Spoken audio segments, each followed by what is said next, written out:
नमस्कार। चलिए आज बात करते हैं एक ऐसे आविष्कार की जिसने हमारी पूरी दुनिया का नक्शा ही बदल दिया। एक ऐसा आइडिया जिसके बिना आज हम अपनी जिंदगी सोच भी नहीं सकते। तो इस सवाल का जवाब जानने के लिए हमें इस समय में थोड़ा पीछे चलना होगा। सोचिए जरा, एक ऐसी दुनिया जहां पैसा था ही नहीं, तो फिर लोग लेन देन कैसे करते थे? इसका जवाब है बार्टर सिस्टम, यानी कि चीजों की सीधी अदला बदली। सुनने में तो ये बड़ा आसान लगता है ना, कि मेरे पास गेहूं है, आपके पास चावल, चलो बदल लेते हैं। लेकिन असल में ये सिस्टम बहुत ही ज्यादा उलझा हुआ और मुश्किलों से भरा हुआ था। चलिए देखते हैं कि वो मुश्किलें थी क्या। तो हमारा पहला सेक्शन है पैसे से पहले की दुनिया, एक उलझा हुआ बाजार।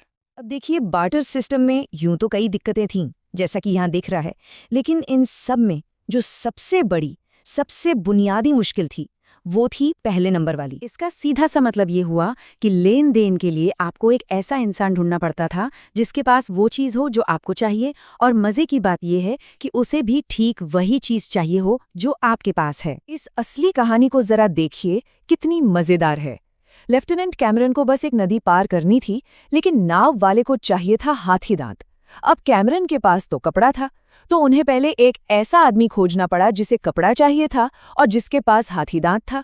मतलब एक छोटा सा काम, और उसके लिए इतनी लंबी चौड़ी मशक्कत। तो इन्हीं सब परेशानियों की वजह से एक नए और बेहतर सिस्टम की जरूरत महसूस हुई, और यहीं से जन्म हुआ एक क्रांतिकारी विचार का, पैसा। ऐसे ने जो सबसे पहली और बड़ी प्रॉब्लम सॉल्व की, वो थी कीमत तय करने की। मतलब एक गाय के बदले कितने किलो गेहूं, कोई हिसाब ही नहीं था। पैसा समझिए एक कॉमन तराजू की तरह आया, जिससे हर चीज का मूल्य मापा जा सकता था। और लेफ्टिनेंट कैमरन वाली कहानी याद है? पैसे ने उस दोहरे संयोग वाली सिरदर्दी को ही खत्म कर दिया। अब आपको कोई ऐसा इंसान नहीं ढूंढना पड़ता जिसे आपका सामान चाहिए।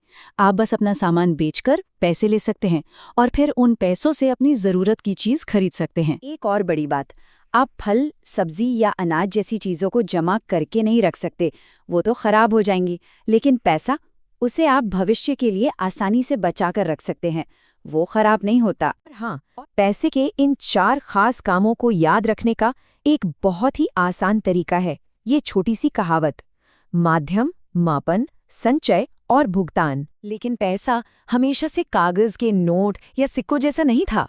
अरे, इसका तो एक हजारों साल लंबा और बड़ा ही दिलचस्प सफर रहा है। तो देखिए, शुरुआत हुई चीजों की अदला बदली से, फिर अनाज, मवेशी और समुद्री कौड़ियां पैसा बनी। इसके बाद आए सोने चांदी के सिक्के, फिर कागज के नोट, और आज हम आ पहुंचे हैं प्लास्टिक और डिजिटल मनी के दौर में। चांदी जैसी धातुओं के सिक्के एक बहुत बड़ा कदम थे। क्यों? क्योंकि इनकी अपनी एक कीमत थी। ये जल्दी खराब नहीं होते थे और इन्हें कहीं भी ले जाना आसान था। लेकिन फिर एक और दिक्कत आई। जब व्यापार बढ़ा तो बोरे भर भर के भारी भरकम सिक्के लेकर घूमना मुश्किल हो गया, और इसी मुश्किल का हल निकले कागज के नोट। और आज तो हम बिल्कुल ही अलग दौर में हैं। पैसा अब हमारी जेब में कम और हमारे फोन और बैंक में एक नंबर की तरह ज्यादा रहता है, जिसे हम इन प्लास्टिक कार्ड से चलाते हैं। और ये जो पूरा सफर है ना, कौड़ियों से लेकर कार्ड तक, ये हमें पैसे की सबसे जरूरी लेकिन अक्सर नजरअंदाज की जाने वाली चीज पर ले आता है, विश्वास। जरा सोचिए, कागज का एक टुकड़ा या प्लास्टिक का एक कार्ड, इसकी अपनी क्या कीमत है? कुछ भी नहीं। ये सिर्फ और सिर्फ इसलिए काम करता है क्योंकि हम सब एक समाज के तौर पर इस पर भरोसा करते हैं। हमें भरोसा है कि जो कीमत इस पर लिखी है वो हमें मिलेगी। और इसी बात को अर्थशास्त्री क्राउथर ने बहुत अच्छे से कहा है। उनके मुताबिक पैसा आग और पहिए की तरह ही इंसान के सबसे बुनियादी और जरूरी आविष्कारों में से एक है। तो ये समझना बहुत जरूरी है कि पैसा सिर्फ खरीदने बेचने का एक टूल नहीं है। ये वो नींव है, वो धुरी है, जिसके चारों ओर हमारी पूरी आर्थिक दुनिया टिकी हुई है। इसके बिना आज की जटिल अर्थव्यवस्था चल ही नहीं सकती। तो ये हमें एक बहुत ही दिलचस्प सवाल पर लाके छोड़ देता है। अगर पैसा भरोसे पर टिका है, तो आने वाले समय में इस डिजिटल दुनिया में हमारा ये भरोसा किस पर होगा, या किस चीज पर होगा? सोचिएगा जरूर।